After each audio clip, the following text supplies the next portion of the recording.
Habari za muda huu, naamini huu wazima wa afya na wengine si wazima wa afya. Leo nimekuja na jambo ambalo ningependa tushare, ningependa tuliongee na tulizungumze.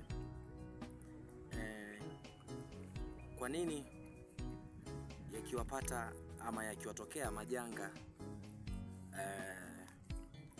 watu wa serikali ama viongozi wa chama tawala CCM ama UVCCM, kwa nini yakiwapata majanga askari polisi Gen Z wanaonekana kufurahishwa sana, kusherehekea sana, na hata kwa comment zao unaona kabisa wanasherehekea na kufurahia na kushangilia sana. Ni kwa nini wanafanya hivyo? Ni kwa nini wanasherehekea hivyo? Napenda tushare kwamba wanasherehekea hivyo na hata wahusika mnaofanyiwa hivyo nashangaa vile ambavyo hamshtuki. Japo mnatumia kigezo cha kwamba kuna watu baadhi ya wachache wanachonganisha askari polisi na raia wake ama chama tawala na raia wake. Ukweli ni kwamba hakuna mtu yeyote anayechonganisha, ila kiukweli na kiuhalisia kabisa ni kwamba ni bado hamjashtuka, bado hamjajua namna ya kurekebisha ili ionekane wote tuna utu na ubinadamu. Yanawatokea ya kuwatokea, yanawakuta ya kuwakuta, hususan kwenye issue za umauti. Polisi akifariki mmoja, akipata ajali, akifa, akiuawa, inaonekana ni sherehe.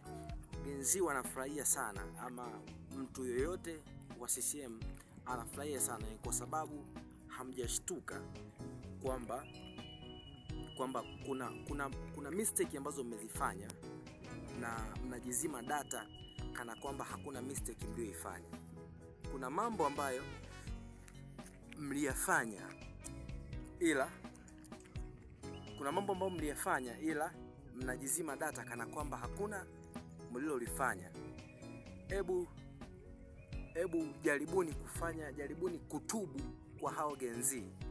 Jaribuni kufanya mambo ama namna ambazo zitafanya hao Gen Z wawe na utu na ubinadamu. Inaonekana hawana utu wala ubinadamu kwa sababu ya yale mlioyafanya mabaya, yasio na utu, yasio na ubinadamu, mlioyatenda kuanzia 29 Oktoba 2025 kwenda mbele, lile karibu wiki zima lile. Yale mlioyafanya ndiyo yanayochochea yale mlioyafanya, na majibu mnayoyajibu ama mnayoyaongea ndiyo yanayozidi kukasirisha, kutengeneza chuki kwa hawa Gen Z, na mkihisi ya kwamba mnayoyafanya ni mazuri, wala si mazuri kiukweli na uhalisia. Nimekuja kuongea ili kujaribu kuwakumbusha ya kwamba mjaribu kurekebisha yale mlioyafanya. Najua ni hamwezi mkawafufua mliowaua, hamwezi mkawarejesha mliowavunja, mliowaua.